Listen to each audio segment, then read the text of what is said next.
everyone, welcome to the lecture series of Theory of Machine. Today we are discussing the numericals on belt drives. આ જે power ટ્રાન્સમિશનનું unit છે એની અંદર આમ તો power transmission માટેના ઘણા બધા એલિમેન્ટ્સ આપણે સમજવાના છીએ અને એની અંદર જે થિયરી પોર્શન છે એ આગળના 4 લેક્ચરની અંદર આપણે આખો જોઈ લીધો છે. હવે આજે પાવર ટ્રાન્સમિશન માટે જે એક્ઝામ્પલ અવારનવાર એક્ઝામમાં પૂછાય છે અને પ્રેક્ટિકલી આપણે જ્યારે ઇન્ડસ્ટ્રીની અંદર વર્ક કરતા હશું ત્યારે પણ કેવી રીતની ડિઝાઇન અને એ કેવી રીતે કેલ્ક્યુલેશન કરવા એના માટે પણ આ નોલેજ છે એ આપણા માટે ઇમ્પોર્ટન્ટ છે. Okay, let's start with the first example. An engine running at 150 rpm drives the line shaft by means of a belt. The engine pulley is 750 mm diameter and the pulley on the line shaft being 450 mm. A 900 mm diameter pulley on the line shaft drives a 150 mm diameter pulley keyed to a dynamo shaft. Find the speed of the dynamo shaft when there is no slip and second, there is a slip of 2% at each drive. હવે અહીંયા આજે આપણને statement આપેલું છે એક્ઝામ્પલનું એ સમજીએ અને આપણને જે ડેટા આપેલા છે વારાફરતી એ સમજીએ. અહીંયા જે ઇમેજ આપણને દેખાય છે એ એક્ઝામમાં આપેલી નહીં હોય, આપણને તો ખાલી એક્ઝામ્પલનું સ્ટેટમેન્ટ આપેલું હશે, બધા ડેટા હશે. આપણે ઇમેજિન કરવાનું છે સ્ટેટમેન્ટને સમજીને કે આપણને કેટલી કઈ રીતનું અરેન્જમેન્ટ આપ્યું છે, કેટલી પુલી છે, કેવી રીતે એના ડાયામીટર અને એનું અરેન્જમેન્ટ છે. તો ફર્સ્ટ ઓફ ઓલ આપણે જોઈએ કે આપણને સ્પીડ આપેલી છે N1, જેને આપણે કહીશું એ છે 150 RPM અને એની સાથે જે લાઇન શાફ્ટ છે એ જોડાયેલો છે બેલ્ટ થ્રુ. બીજું જે સ્ટેટમેન્ટ છે એની અંદર આપણને બીજી પુલીનો ડાયામીટર આપેલો છે 750 mm અને ત્યાર પછીનો જે એની સાથે જોડાયેલી પુલી છે એનો ડાયામીટર છે 450 mm. નેક્સ્ટ 900 mm ડાયામીટરવાળી એક પુલી છે અને એની સાથે જોડાયેલી જે પુલી છે એ 150 mmનો ડાયામીટર છે. એટલે આ રીતે એ ડાયનેમો શાફ્ટ સાથે જોડાયેલી છે.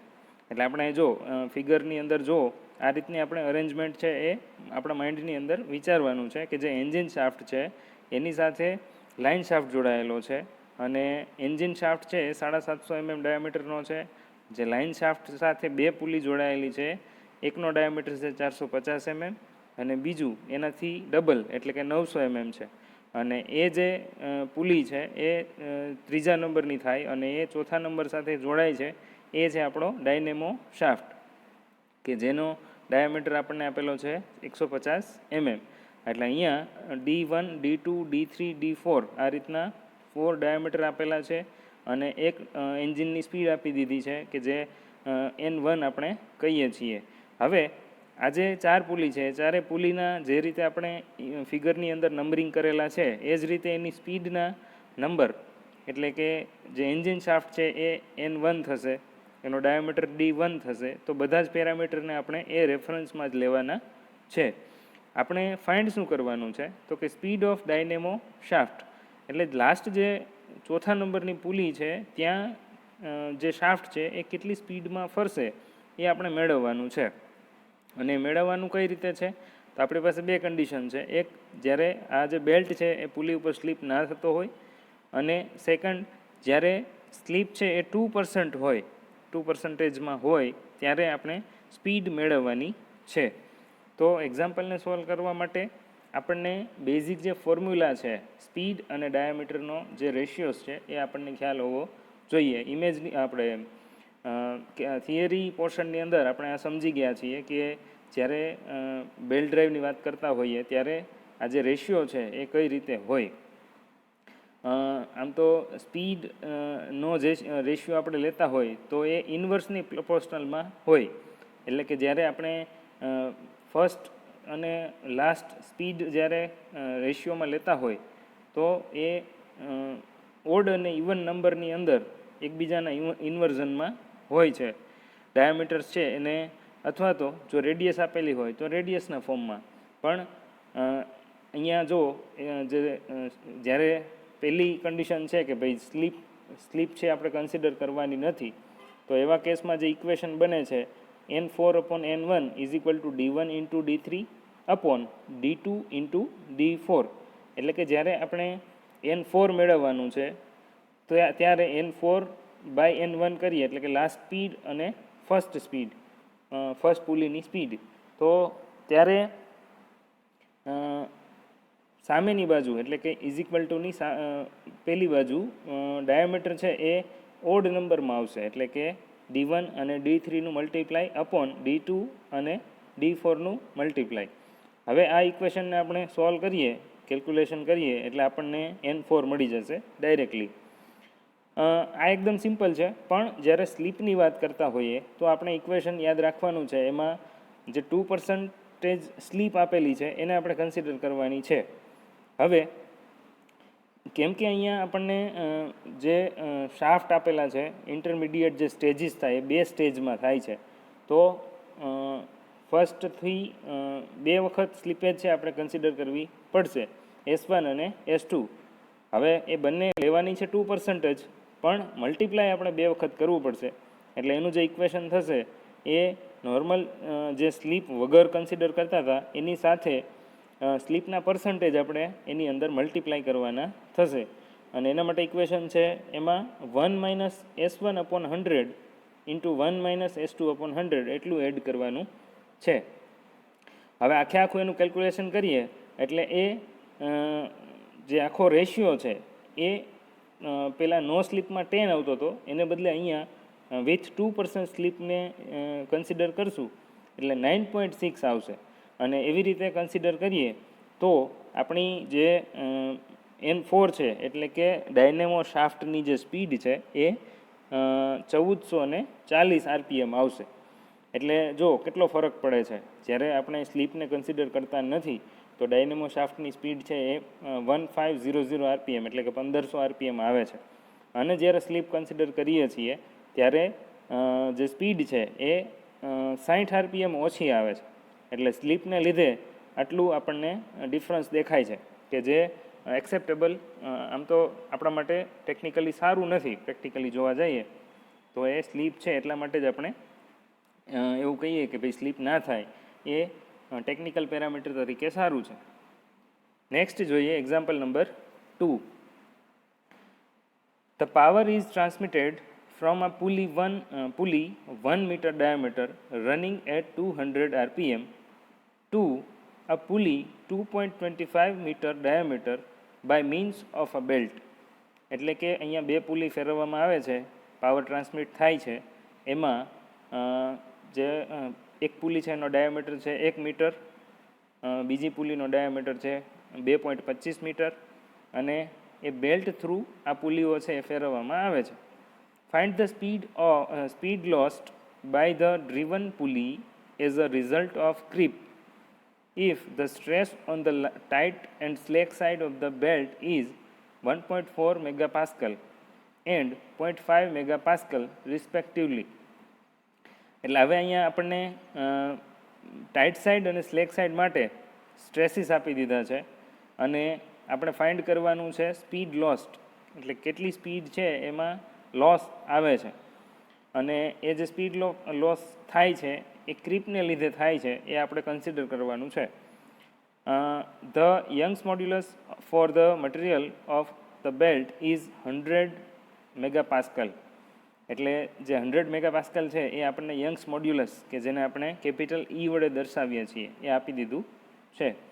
હવે પહેલાં તો સ્ટેટમેન્ટની અંદર જેટલા પણ ડેટા આપેલા છે એ આપણે બધા નોટ ડાઉન કરશું. જરૂર પડે ત્યાં યુનિટ કન્વર્ઝન પણ કરશું, કેમ કે યુનિટ કન્વર્ઝન છે એ બહુ મોસ્ટ ઇમ્પોર્ટન્ટ વસ્તુ છે. ઘણી વખત એક્ઝામમાં આપણે યુનિટ કન્વર્ઝન પ્રોપર ના કરીએ એટલા માટે પણ આપણા જે એક્ઝામ્પલ સોલ્વ કરતા હોઈએ એમાં એરર આપણને લાગે, અથવા તો એનો જે પ્રોપર આન્સર આવવો જોઈએ એ ના આવે. એટલે જ્યારે ગિવન ડેટા લખીએ છીએ ત્યારે જ આપણે પ્રોપર યુનિટ કન્વર્ઝેશન કરીએ. ફર્સ્ટ લખીએ ગિવન ડેટા, અહીંયા આપણને D1 આપી દીધું છે, 1 મીટર, અને એ જે ફર્સ્ટ પુલી છે એનો જે શાફ્ટ હશે એની સ્પીડ આપી દીધી છે આપણને 200 RPM. ત્યાર પછી જે બીજો ડાયામીટર છે D2 એ છે 2.25 મીટર. હવે સિગ્મા 1 એટલે કે જે આપણને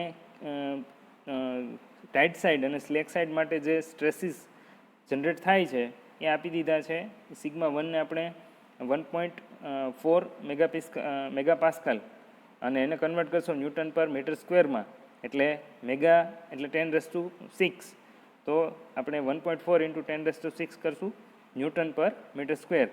એવી રીતે સિગ્મા 2 કે જે સ્લેક સાઇડ માટેનું સ્ટ્રેસ છે એ છે 0.5 મેગાપાસ્કલ, તો એને પણ આપણે 10⁶ ન્યૂટન પર મીટર સ્ક્વેરમાં કન્વર્ટ કરશું. અને યંગ્સ મોડ્યુલસ આપેલો છે કે જે કોમનલી આખા મટીરિયલ માટે હોય છે અને હોમોજીનિયસ જ હોય છે, તો એને પણ મેગાપાસ્કલમાંથી ન્યૂટન પર મીટર સ્ક્વેરમાં કન્વર્ટ કરશું. હવે જે આપણે સ્પીડ ફાઇન્ડ કરવાની છે એ ડ્રીવન પુલી માટે ફાઇન્ડ કરવાની છે. તો ડ્રાઇવિંગ પુલી માટે આપણે સ્પીડ લીધી છે 200 RPM કે જેને આપણે N1 કીધું. તો ધારી લઈએ કે N2 છે એ ડ્રીવન પુલીની સ્પીડ છે એવું આપણે ધારી લઈએ. હવે ઇનિશિયલી આપણે અત્યારે ક્રીપ છે એને નિગ્લેક્ટ કરીએ N2 મેળવવા માટે. જે ડ્રીવન પુલી છે એને ઇનિશિયલી ક્રીપ વગર ફાઇન્ડ કરીએ, કેમ કે આપણે સ્પીડ લોસ્ટ કન્સિડર કરવાનું છે. તો નોર્મલ સ્પીડ અને ક્રીપ થાય પછીની સ્પીડ આ બંનેનો ડિફરન્સ આપણી પાસે હોવો જોઈએ. તો પહેલાં ક્રીપ થતું નથી એવું એઝ્યુમ કરી અને આપણે સ્પીડ કન્સિડર કરીએ. તો એ જે આગળના એક્ઝામ્પલમાં જ આપણે જે રીતે ઇક્વેશન જોયું, હવે અહીંયા બે જ પુલી છે અને એક જ સ્ટેજ થાય એ પાવર ટ્રાન્સમિટ કરવા માટેનું. તો એક જ સ્ટેજ છે એટલા માટે આપણું જે ઇક્વેશન છે N2/N1 = D1/D2 આવું ઇક્વેશન થશે સિમ્પલ. અને ડાયામીટર છે બંને મીટરમાં આપણે લીધા છે, એટલે ઉપર નીચે મીટર છે એટલે યુનિટનો કાંઈ પ્રશ્ન રહેશે નહીં. એટલે આપણો જે N2 મળશે આપણને આન્સર એ મળશે 88.9 RPM. હવે બીજી વખત જ્યારે આપણે ગણીએ છીએ ત્યારે ક્રીપને કન્સિડર કરીએ અને એક્ઝામ્પલ ગણીએ. તો જ્યારે ક્રીપ કન્સિડર કરીએ છીએ ત્યારે યંગ્સ મોડ્યુલસ અને ટાઇટ સાઇડ અને સ્લેક સાઇડનો જે સ્ટ્રેસીસ એમાં જનરેટ થાય છે એ આપણે કન્સિડર કરવા પડશે. તો એનું જે ઇક્વેશન બને એમાં જે બધા કોએફિશિયન્ટ એડ કરવાના થાય એ યંગ્સ મોડ્યુલસ અને સ્ટ્રેસ આ બંનેના રિલેશનમાં છે. તો એનું જે ઇક્વેશન છે એ શું બનશે, તો કે N2/N1 = D1/D2 multiply with E plus √σ2 upon E plus √σ1. એટલે જે સ્લેક સાઇડ છે એનો સ્ટ્રેસ છે એ આપણે અંશમાં એડ કરવાનો છે યંગ્સ મોડ્યુલસ સાથે, અને જે ટાઇટ સાઇડ છે એનો સ્ટ્રેસ કન્સિડર કરવાનો યંગ્સ મોડ્યુલસ સાથે છેદમાં.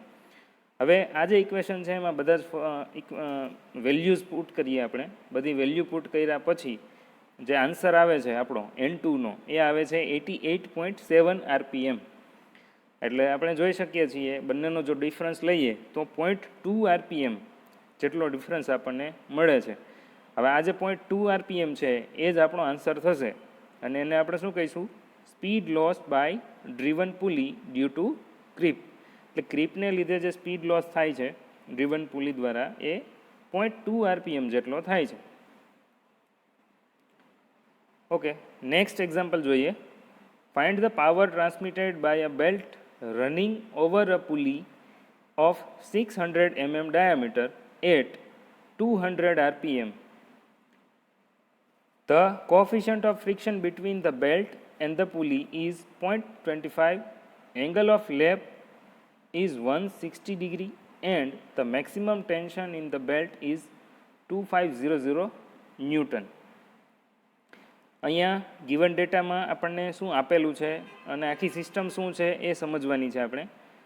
મેળવવાનું શું છે, તો કે પાવર ટ્રાન્સમિટેડ કોના થ્રુ, તો કે બેલ્ટ અને પુલી.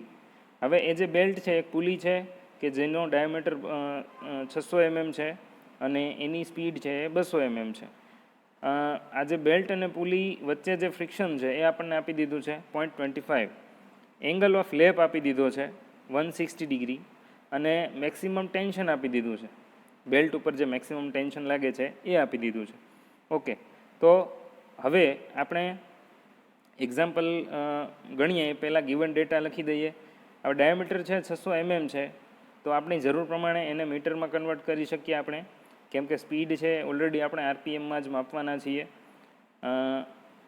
એટલે બધા ડેટા લખીએ અને ખાસ જે એંગલ ઓફ લેફ્ટ છે 160 ડિગ્રી એને ડિગ્રીમાંથી રેડિયનમાં કન્વર્ટ કરવું જરૂરી છે, કેમ કે જે આપણે બેલ્ટ ડ્રાઈવમાં ઇક્વેશન આગળ ડિરાઈવ કરશું ટાઈટ સાઈડ સ્લેક સાઈડનું with relation to coefficient of friction અને એંગલ ઓફ લેપ થિયરી પોર્શનમાં આપણે આ જોયું છે. તો ત્યારે જે થીટા મૂકીએ એ રેડિયનમાં હોય, નહીં કે ડિગ્રીમાં. હવે પાવર ટ્રાન્સમિશન આપણે જો મેળવવું હોય તો એના માટે બધા જે ઇક્વેશન છે એ ઇક્વેશનમાં શું શું જોશે એ આપણે પહેલાં જોઈ લઈએ. પાવર મેળવવા માટે આપણી પાસે ટાઈટ સાઈડ અને સ્લેક સાઈડ આ બંનેના ટેન્શન જોઈએ. હવે એ બેમાંથી એક આપણને આપેલું છે મેક્સિમમ ટેન્શન, પણ જે મિનિમમ ટેન્શન છે એ આપેલું નથી, તો એ આપણે ફાઇન્ડ કરવું પડશે, બરાબર. અને એની જે સ્પીડ છે, સ્પીડ અથવા તો જે વેલોસિટી આપણે કહીએ, હવે એ જે વી છે વેલોસિટી ઓફ ધ બેલ્ટ વી એ ક્યાંથી મળશે? તો કે એનું ઇક્વેશન આપણને ખ્યાલ છે કે જે આરપીએમ આપેલા છે એ આરપીએમ અને પાઈ ઇન્ટુ ડી બાય 60 કરશું એટલે આપણને મીટર પર સેકન્ડમાં એના વેલોસિટી મળી જશે. એટલે એનું જે ઇક્વેશન છે એ શું થશે? તો કે velocity V is equal to pi D N upon 60 ઇક્વેશનમાં વેલ્યુ મૂકીએ એટલે આપણને એની સ્પીડ મળશે, સોરી વેલોસિટી મળશે 6.284 મીટર પર સેકન્ડ. હવે આપણી પાસે ટાઈટ સાઈડ છે, સ્લેક સાઈડ આપણે મેળવવાની છે, તો ઇક્વેશન યુઝ કરીએ જે બેલ્ટ ડ્રાઈવ માટેનું ઇક્વેશન છે with relation to mu into theta, એટલે કે કોફિશિયન્ટ ફ્રિક્શન અને એંગલ ઓફ લેપ. હવે આની અંદર બધી વેલ્યુ મૂકીએ. લોગ છે એના માટે એન્ટી લોગ આપણે લેશું, તો એ આમ તો કેલ્ક્યુલેટરમાં પણ કરી શકીએ. ઇક્વેશન સોલ્વ કરશું એટલે T2ની વેલ્યુ મળશે આપણને 1244 ન્યૂટન, અને એ જે વેલ્યુ છે એને પાવરના ઇક્વેશનમાં મૂકીએ T1 માઇનસ T2 એટલે કે ટાઈટ સાઈડ અને સ્લેક સાઈડનો difference into velocity of belt, અને એ જે આપણને વેલ્યુ મળે એ મળશે પાવર.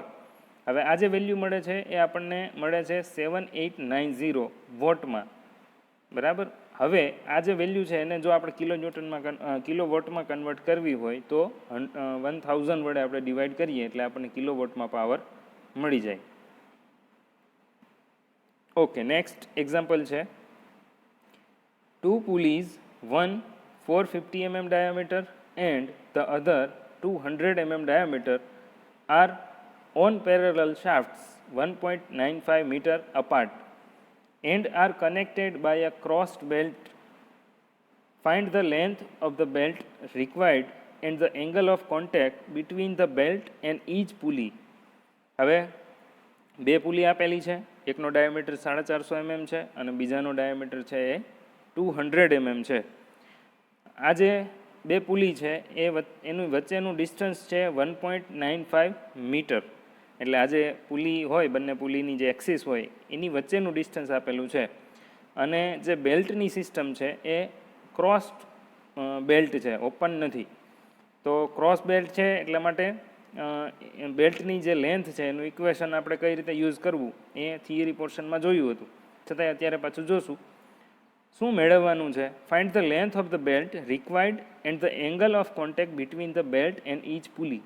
એટલે જે ક્રોસ બેલ્ટ છે એ બેલ્ટમાં બેલ્ટની લંબાઈ કેટલી જોશે એ મેળવવાનું છે, અને જે એંગલ ઓફ કોન્ટેક્ટ છે બેલ્ટ અને પુલી વચ્ચે એ આપણે મેળવવાનું છે. બીજું શું આપેલું છે? what power can be transmitted by the belt when the larger pulley rotates at 200 revolution per minute. હવે સાથે સાથે પાવર પણ ગણવાનો છે. ક્યારે? તો કે જ્યારે જે મોટી પુલી છે એ પુલી 200 RPM ઉપર ફરતી હોય ત્યારે.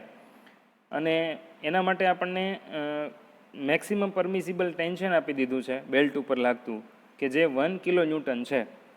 હવે મેક્સિમમ પરમિસિબલ ટેન્શન આપી દીધું છે એટલે આપણે એને T1 કહીશું કે જે ટાઈટ સાઈડનું હશે. બીજું શું આપેલું છે તો કે the coefficient of friction between the belt and the pulley is 0.25 એટલે આપણને મ્યુ આપી દીધો છે. હવે અહીંયા બટ ઓબ્વિયસ છે કે ટાઈટ સાઈડનું ટેન્શન આપેલું છે, સ્લેક સાઈડનું ટેન્શન આપેલ નથી, તો એ ફાઇન્ડ કરવું પડશે. બીજું કે જે ક્રોસ બેલ્ટ છે એની લેન્થ આપણને ફાઇન્ડ કરવાની કીધી છે, તો એ ફાઇન્ડ કરવા માટે આપણે જે પેરામીટરો જોઈએ એ બધા જ ઓલમોસ્ટ આપેલા છે એટલે એ ઘણું ઇઝી છે. જ્યારે સ્લેક સાઈડ આપેલી નથી તો આપણા માઇન્ડની અંદર સીધું ખ્યાલ આવે કે T2 ફાઇન્ડ કરવો પડશે, એની જરૂર આગળ આપણને પડશે. અને T2 ફાઇન્ડ કરવા માટે જે સ્પીડ આપેલી છે એ કન્સિડર કરશું અને વેલોસિટી ગણવી પડશે, અથવા તો જે બેલ્ટની સ્પીડ છે એ ગણવી પડશે, તો આપણને T2 પણ મળશે. અને એ T2 શા માટે મેળવવાનો છે? કેમ કે પાવર ટ્રાન્સમિટેડ આપણે ગણવાનો છે એટલા માટે.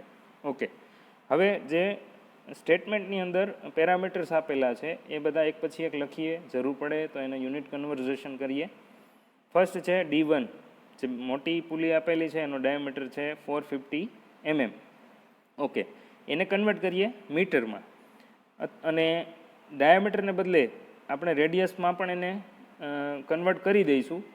કેમ કે જ્યારે આપણે લેન્થ ગણતા હશું ત્યારે લેન્થના ઇક્વેશનમાં આમ તો બંને યુઝ કરી શકાય, રેડિયસ પણ કરી શકાય, ડાયામીટર પણ કરી શકાય, પણ એ ઇક્વેશનમાં રેડિયસ આપણે જો મૂકતા હોઈએ તો રેડિયસમાં પણ કન્વર્ટ કરવું પડશે.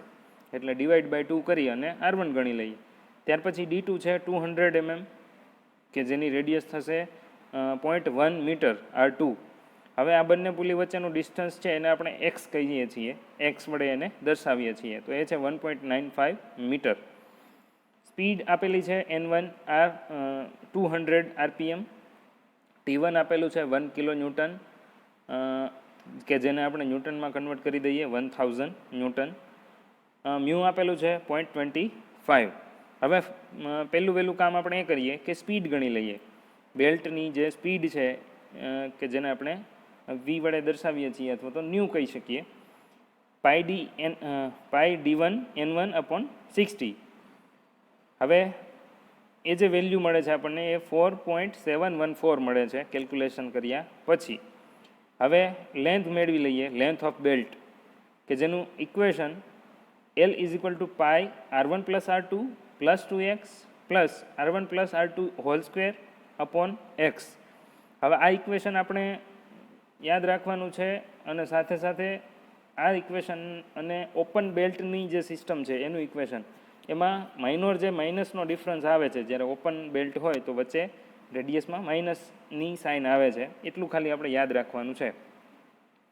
હવે ઇક્વેશનમાં બધી વેલ્યુ મૂકીએ, રેડિયસ 1, 2 અને એક્સની વેલ્યુ મૂકી અને કેલ્ક્યુલેશન કરીએ તો આપણી જે ક્રોસ બેલ્ટ છે એની લેન્થ મળે છે આપણને 4.975 મીટર. હવે નેક્સ્ટ જે એંગલ ઓફ કોન્ટેક્ટ છે એ આપણે મેળવવાનો છે.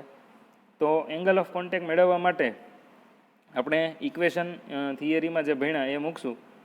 સાઇન આલ્ફાનું ઇક્વેશન મૂકીએ તો સામેની બાજુ છેદમાં કર્ણ, સાઇન ઇઝ ઇક્વલ ટુ સામેની બાજુ છેદમાં કર્ણ, તો એ શું થાય તો કે R1 પ્લસ R2 બંને જે રેડિયસ છે એનો સમેશન કરીએ એટલે એ આપણી એઝ પર ટ્રાયેંગલ એ સામેની બાજુ થાય અપોન એક્સ. હવે અહીંયા આ જે આલ્ફા છે એ આમ તો ઇમેજિન કરવાનું છે અત્યારે આપણે મેળવવાનું છે થીટા, પણ થીટા અને આલ્ફાનું જે રિલેશન છે એ રિલેશન પણ આપણે યાદ રાખવું પડશે. જે એંગલ ઓફ કોન્ટેક્ટ છે એ આલ્ફા ઉપર ડિપેન્ડ કરે છે, અને આલ્ફા છે એ આપણે આ રીતે મેળવવાનું છે, બંને રેડિયસનો સમેશન અપોન એક્સ, બે વચ્ચેનું ડિફરન્સ. એટલે થીટા છે એ આલ્ફા છે એ રેડિયનમાં પહેલાં મળશે આપણને 0.1667, અને એને આપણે ડિગ્રીમાં કન્વર્ટ કરવાનું છે, અને એ ડિગ્રીમાં કન્વર્ટ કરીએ એટલે આપણને આન્સર આવે છે 9.6 ડિગ્રી.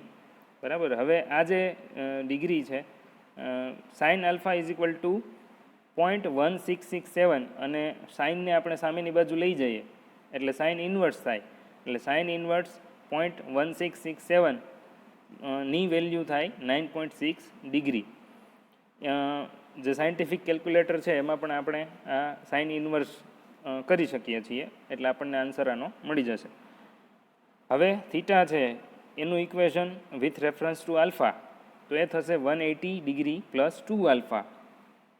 આલ્ફાની વેલ્યુ આપણને ખબર છે એટલે થીટાની વેલ્યુ પણ આપણને મળી જશે, પણ એ જે વેલ્યુ મળશે એ આપણને ડિગ્રીમાં મળશે, એટલે કે 199.2 ડિગ્રી.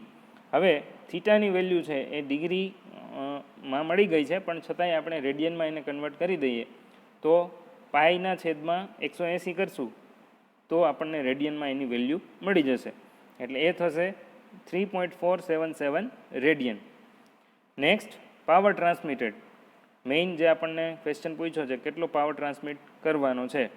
હવે શા માટે આપણે અહીંયા રેડિયનમાં કન્વર્ટ કર્યું થીટાને? આપણને જો ખાલી એંગલ ઓફ કોન્ટેક્ટ પૂછેલું હોત અને ડિગ્રીમાં રહેવા દઈએ છીએ તો કોઈ પ્રશ્ન નથી, પણ આગળ ઇક્વેશનમાં આપણે જરૂર પડવાની છે. જ્યારે આપણે ટાઇટ સાઇડ અને સ્લેક સાઇડનું ઇક્વેશન મૂકશું વિથ રેફરન્સ ટુ મ્યુ અને થીટા, એટલે કોફિશિયન્ટ ઓફ ફ્રિક્શન અને થીટા એટલે કે એંગલ ઓફ લેપ, તો ત્યારે આપણે એને રેડિયનમાં મૂકવું પડશે. હવે અહીંયા આ ઇક્વેશન શા માટે વાપરવાનું છે? તો કે આપણે સ્લેક સાઇડની વેલ્યુ આપેલી નથી એ ગણવાની છે એટલા માટે. એટલે ઇક્વેશન મૂકીએ 2.3 log T1/T2 is equal two mu theta. હવે અહીંયા બધી જ વેલ્યુ છે સિવાય કે T2, તો આપણે બધી વેલ્યુ મૂકતા જઈએ, સાદુરૂપ આપતા જઈએ, એટલે T1/T2ની એક વેલ્યુ મળશે. T1 આપણને ખબર છે 1000 છે, તો T2 આપણને મળી જશે. સૂત્રનો કરતા બનાવશું એટલે T2ની જે વેલ્યુ છે એ 419 ન્યૂટન મળે છે. હવે આગળના એક્ઝામ્પલની જેમ જ કે જે પાવર ટ્રાન્સમિટ છે એ કરવા માટે આપણે ટાઇટ સાઇડ અને સ્લેક સાઇડનો difference into speed of belt લેશું, તો એ પણ આપણે આગળ મેળવી લીધી છે અને બધું જ સાદુરૂપ આપશું એટલે આપણને આન્સર મળશે પાવર ટ્રાન્સમિટેડ 2.74 કિલો વોટ. એટલે આ રીતે આપણે કેટલી વસ્તુ ફાઇન્ડ કરી? પાવર ટ્રાન્સમિટેડ મેળવી લીધું, એંગલ ઓફ લેપ મેળવી લીધું અને લેન્થ ઓફ બેલ્ટ મેળવી લીધું. આ રીતે આપણને જેટલી વસ્તુ પૂછેલી છે એ વારાફરતી સ્ટેપ બાય સ્ટેપ સમજીને પછી કેલ્ક્યુલેશન કરવાનું છે. ક્યારે કઈ વેલ્યુ કેવી રીતે જનરેટ કરવાની છે એ પણ આપણે જોયું. Okay, example number 5. A pulley is driven by a flat belt, the angle of lap being 120 degree. The belt is 100 mm wide by 6 mm thick and density 1000 kg per meter cube. હવે અહીંયા આપણને flat belt આપેલો છે કે જે એક pulley દ્વારા ફેરવવામાં આવે છે. એંગલ ઓફ લેપ આપી દીધો છે 120 ડિગ્રી. બેલ્ટની જે આપણને પહોળાઈ છે એ આપી દીધી છે, થિકનેસ આપી દીધી છે અને એની ડેન્સિટી આપી દીધી છે. એટલે બેલ્ટના જે મટીરિયલ છે એના માટેના બધા પેરામીટર આપી દીધા છે. If the coefficient of friction is 0.3 and the maximum stress in the belt is not to exceed 2 megapascal, find the greatest power which the belt can transmit and the corresponding speed of the belt. એટલે અહીંયા આપણને બેલ્ટની speed મેળવવાની છે અને maximum કેટલો power છે એ transmit કરી શકે એ આપણે મેળવવાનું છે. તો જે ડેટા આપેલા છે એ પહેલાં નોટ ડાઉન કરી લઈએ બધા. અહીંયા એંગલ ઓફ લેપ 120 ડિગ્રી છે, તો લખી દઈએ કે ભાઈ theta is equal two 120 degree, કે જેને રેડિયનમાં પણ આપણે કન્વર્ટ કરી દઈએ, આગળ એ કામ આવશે. તો એને રેડિયનમાં કન્વર્ટ કરીએ તો 2.1 રેડિયન આવે છે. રેડિયનમાં કન્વર્ટ કરવું સાવ ઇઝી છે. π/180 વડે આપણે મલ્ટીપ્લાય કરવાનું છે. ત્યાર પછી બી એટલે કે વિડ્થ આપી છે આપણને બેલ્ટની, કે જેને આપણે બી વડે દર્શાવીએ છીએ 100 mm, તો એ થશે 0.1 મીટર. ત્યાર પછી બેલ્ટની થિકનેસ ટી છે કે જે 6 mm આપેલી છે. 6 mm ડિવાઈડ બાય 1000 કરશું કારણ કે આપણે મીટરમાં કન્વર્ટ કરવા છે, એટલે થિકનેસ છે એ થશે 0.006 મીટર. ત્યાર પછી ડેન્સિટી આપી દીધી છે રો 1000 kg પર મીટર ક્યુબ. મ્યુ આપી દીધું છે 0.3. સ્ટ્રેસ સિગ્મા 2 મેગાપાસ્કલ એટલે કે 2 × 10⁶ ન્યૂટન પર મીટર સ્ક્વેર. એ ખાસ કન્વર્ટ કરવાનું છે આપણે ભૂલા વગર. હવે પહેલાં આપણે સ્પીડ મેળવી લઈએ. Speed of belt for greatest power એટલે કે જે મેક્સિમમ પાવર ટ્રાન્સમિટ કરી શકે તો એ કઈ સ્પીડે કરી શકે એ આપણે પહેલાં મેળવવાનો પ્રયત્ન કરીએ. અને સ્પીડ મેળવવા માટે આપણી પાસે ટેન્શન હોવું જોઈએ, મેક્સિમમ ટેન્શન. હવે મેક્સિમમ ટેન્શન નું જે ઇક્વેશન છે કે જે બેલ્ટની થિકનેસ અને વિડ્થ ઉપર આધાર રાખશે. બેલ્ટ છે એ કેટલો સ્ટ્રેસ લઈ શકશે, બેલ્ટનો ક્રોસ સેક્શન કેટલો છે એના આધારે એનું ટેન્શન છે મેક્સિમમ મળે. તો એરિયા છે એ કેટલો થાય તો કે B × T, અને એટલા એરિયામાં કેટલું સ્ટ્રેસ લાગે છે એના આધારે મેક્સિમમ ટેન્શન મળશે. તો બધાનું મલ્ટીપ્લાય કરીએ અને ટેન્શન મેળવી લઈએ. તો સ્ટ્રેસ છે એ બધી વેલ્યુ મૂકીએ એટલે આપણને મેક્સિમમ ટેન્શન મળે છે 1200 એટલે કે 1200 ન્યૂટન. હવે આ જે બેલ્ટ છે એ બેલ્ટનું માસ કેટલું થશે, માસ ઓફ ધ બેલ્ટ પર મીટર લેન્થ, એટલે આપણને જે કાંઈ પ્રોપર્ટી આપી છે એના આધારે આપણને એનું માસ છે એ મળશે. હવે આ જે બેલ્ટ છે એનો ક્રોસ સેક્શન એરિયા કેટલો થાય તો કે એનું જે વિડ્થ છે, વિડ્થ ઇન્ટુ થિકનેસ, એટલે 0.1 મીટર એની વિડ્થ છે અને 0.006 મીટર એની થિકનેસ છે. તો એ થયો એનો એરિયા. હવે કેટલા ક્રોસ સેક્શન એરિયા અને એની લેન્થ આ બેનું મલ્ટીપ્લાય કરો એટલે આપણને વોલ્યુમ મળે, આખું બેલ્ટનું વોલ્યુમ, એરિયા ઇન્ટુ લેન્થ. તો એ વોલ્યુમ અને ડેન્સિટીને જ્યારે આપણે મલ્ટીપ્લાય કરીએ એટલે 4 પેરામીટર થયા. વોલ્યુમ એટલે લંબાઈ, ઊંચાઈ, પહોળાઈ અને લંબાઈ, પહોળાઈ અને થિકનેસ, જાડાઈ, અને એની ડેન્સિટી. એટલે આ ચારેય પેરામીટરને મલ્ટીપ્લાય કરીએ આપણને એટલે એનું માસ મળી જાય. એટલે ઇક્વેશન મૂકીએ અને કેલ્ક્યુલેટ કરીએ તો આપણને 0.6 kg પર મીટર એટલે કે 1 મીટરમાં 0.6 kg જેટલું એનું માસ છે એવું આપણને મળે. હવે માસ શા માટે મેળવી લીધું તો કે આપણે જે બેલ્ટ માટે મેક્સિમમ પાવર મેળવવાનો છે અને એ એક સ્પીડ ઉપર મેળવવાનો છે. તો એ સ્પીડ માટે આપણી પાસે બે વસ્તુ હોવી જોઈએ. એક બેલ્ટ કેટલું મેક્સિમમ ટેન્શન લઈ શકશે એ, અને બેલ્ટનું માસ કેટલું છે પર મીટર એ. તો એના માટે જે ઇક્વેશન છે એ છે ન્યૂ √T/3m. m મતલબ માસ. તો ઇક્વેશનમાં બધી વેલ્યુ મૂકીએ, ટી આપણને ખ્યાલ છે, એમ ખ્યાલ છે. તો એ જે સ્પીડ આવશે એ આવશે 25.82 મીટર પર સેકન્ડ. આજે 25.82 મીટર પર સેકન્ડ છે એ છે speed of the belt for greatest power. Greatest power એટલા માટે આપણે આગળ મેક્સિમમ ટેન્શન મેળવી લીધું છે. જો મેક્સિમમ ટેન્શન માટે વાત કરતા હોય તો જે પાવર મળે એ પણ મેક્સિમમ જ મળવાનો છે. નેક્સ્ટ જોઈએ greatest power which the belt can transmit. હવે બેલ્ટ કેટલો મેક્સિમમ પાવર ટ્રાન્સમિટ કરી શકે અને એને આપણે આમ તો જનરલી સેન્ટ્રીફ્યુગલ ટેન્શન વડે દર્શાવીએ છીએ. તો એ થાય કેટલું તો કે જે આપણે આગળ ટી મેળવેલો છે એ T/3 એટલે કે એના ત્રીજા ભાગનો મેક્સિમમ પાવર છે એ સેન્ટ્રીફ્યુગલ ટેન્શનથી મળે. તો એ આન્સર આવે છે 400 ન્યૂટન. હવે ટાઇટ સાઇડ અને સ્લેક સાઇડ એ આપણે ગોતવાનું છે. તો ટાઇટ સાઇડ માટે જે ઇક્વેશન છે એ શું છે તો કે જે ટાઇટ સાઇડને માનો કે આપણે T1 કહેતા હોય તો જે મેક્સિમમ ટેન્શન આપણે મેળવી લીધું અને જે સેન્ટ્રીફ્યુગલ ટેન્શન છે આ બંનેનો ડિફરન્સ એ આપણું ટાઇટ સાઇડ થઈ જાય. તો ટાઇટ સાઇડની જે આન્સર આવે એ આવે 800 ન્યૂટન. હવે આગળ જે પ્રમાણે આપણે ગણતા હતા સ્લેક સાઇડ એ જ રીતે સ્લેક સાઇડ ગણવાનું છે. ઇક્વેશન મૂકવાનું છે કે જેમાં મ્યુ અને થીટાની જરૂર પડશે. તો એ બંને પણ આપણને આપી દીધા છે આગળ, અથવા તો આપણે કેલ્ક્યુલેટ કરી લીધા છે. એવી રીતે T2 મળશે અને T2ની વેલ્યુ છે એ આવે છે 425.5 ન્યૂટન, 425.5 ન્યૂટન. ઇક્વેશનને સાદુરૂપ આપવાનું છે. આ જે એક્ઝામ્પલ્સ છે આપણે જાતે પણ ગણવાની ટ્રાય કરવાની છે. એક્ઝામ્પલ્સ વાંચવા માટે હોતા નથી, એક્ઝામ્પલ ગણવાના હોય છે. એટલે આ બધા એક્ઝામ્પલ છે અત્યારે સમજી અને આપણે પ્રેક્ટિસ કરશું તો આપણને સારી રીતે આવડશે. હવે T1 આપણે મેળવી લીધું છે, T2 પણ આવી ગયું છે. તો પાવર મેળવવો હવે આપણા માટે ઇઝી છે.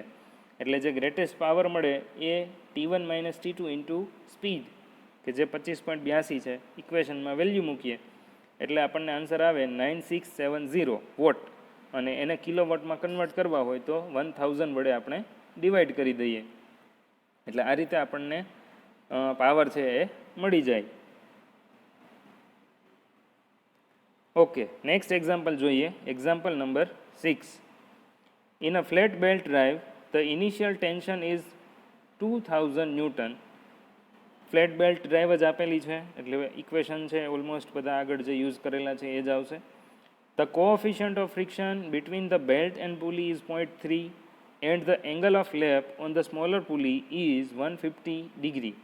The smaller pulley has a radius of 200 mm and rotates at 500 rpm. Find the power in kilowatt transmitted by the belt. Almost બધું જ સેમ છે. અહીંયા જે આપણને ઇનિશિયલ ટેન્શન આપેલું છે ફ્લેટ બેલ્ટની અંદર, તો ઇનિશિયલ ટેન્શનને આપણે T0 વડે દર્શાવીએ છીએ. એટલે T0ની વેલ્યુ છે 2000 ન્યૂટન. હવે ઇનિશિયલ કોએફિશિયન્ટ ઓફ ફ્રિક્શન થશે આપણા માટે μ0, કે જે 0.3 થશે. થીટા આપી દીધો છે 150 ડિગ્રી, એને આપણે રેડિયનમાં કન્વર્ટ કરી દઈએ.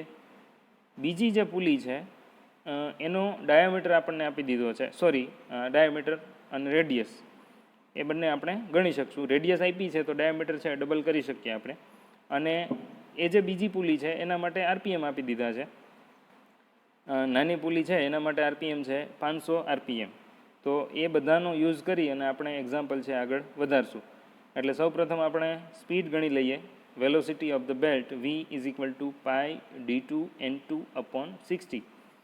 કારણ કે આપણને n2 અને d2 આપેલા છે તો આપણે એનો યુઝ કરશું. જો આપણને n1 અને d1 અને n1 આપેલા હોત તો એનો યુઝ કરત. એટલે જે સ્પીડ છે એ તો બંને પેરામીટરમાં ઓલમોસ્ટ સરખી જ રહેવાની છે. એટલે એ જે સ્પીડ મળે એ 10.47 મીટર પર સેકન્ડ આપણને મળશે.